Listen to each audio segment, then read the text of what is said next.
Out of college, I went to Iowa for a year and worked for a big company. And my granddad called me. I was frustrated up there, homesick. And he called and he said, I can't pay near what you're making now, but I can get you started and probably make you a living if you'll come home. I think in 3 hours, I threw everything I owned in the back of a pickup and headed back to Sweetwater, Oklahoma.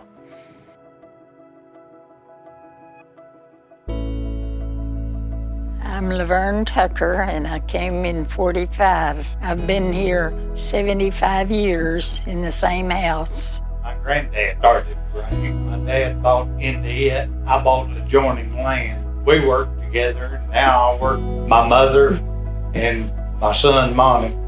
History and roots go way back into the land that we're sitting on, and cattle ranching came in, probably after World War II when my granddad got back from Italy.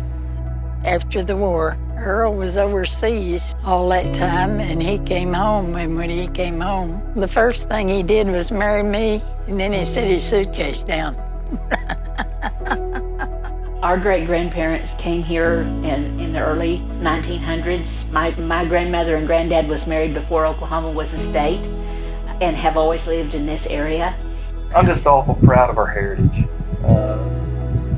Being fourth generation, when you say that to somebody, it resonates with them. An instant credibility that, you've been there 100 years. Trying to make enough money to save our place, and that was a challenge for a while. We had good days and bad days. Every year, we'd sell our cattle and our hogs. I'd go in the bank, make a payment, and I'd come back and tell Nelda, well, we got one more year. Our families was never afraid of hard work and diversification. Never be afraid to try something new. And so I think just that inheritance and that heritage is very important. And I can't say that my dad ever wrote anything down or spoke wisdom. I just watched him do it and duplicate it. Main thing is to try to leave this earth better shape than it was in when we got it.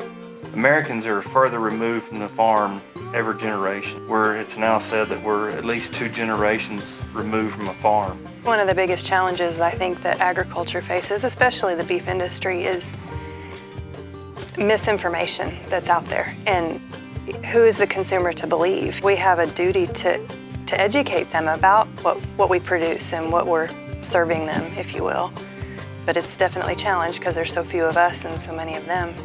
This is where your food comes from. It starts from a little seed, and it goes into a big bale to a tiny calf.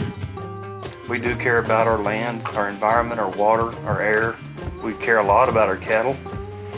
It's a product that we're proud of, and a product that you need to explore how that it's produced. You know how your car's made. You don't understand the technology behind your TV, but you take it for granted. And so, give us a chance to show you where our product comes from and how it's produced. We care for our animals. They use ground that's not suitable for farming and turn grass that we couldn't use into a real good consumable product. The whole life on earth due to the fact of 6 inches of topsoil and that it rains. With healthy cattle, healthy soil, healthy water, comes healthy, nutritious, tasty beef. When I'm in the office, when we're looking at bulls and genetics, we're talking about a 4-year plan before it hits somebody's plate. We are in business. I mean, this is our livelihood. We have to make money. If we're not taking care of our land and our animals, we won't survive. It's just a way of life. We wouldn't dream of living anywhere else or doing anything else. And to raise our kids here on the farm and close to their grandparents has been the most important thing. It's been a good life. I think it's just a desire to be your own boss and do what you want to do, when you want to do it. Proud of the fact that heritage could be passed on. if my two boys decide this is the lifestyle they choose, then hopefully they can jump right in and continue growing and producing tasty beef.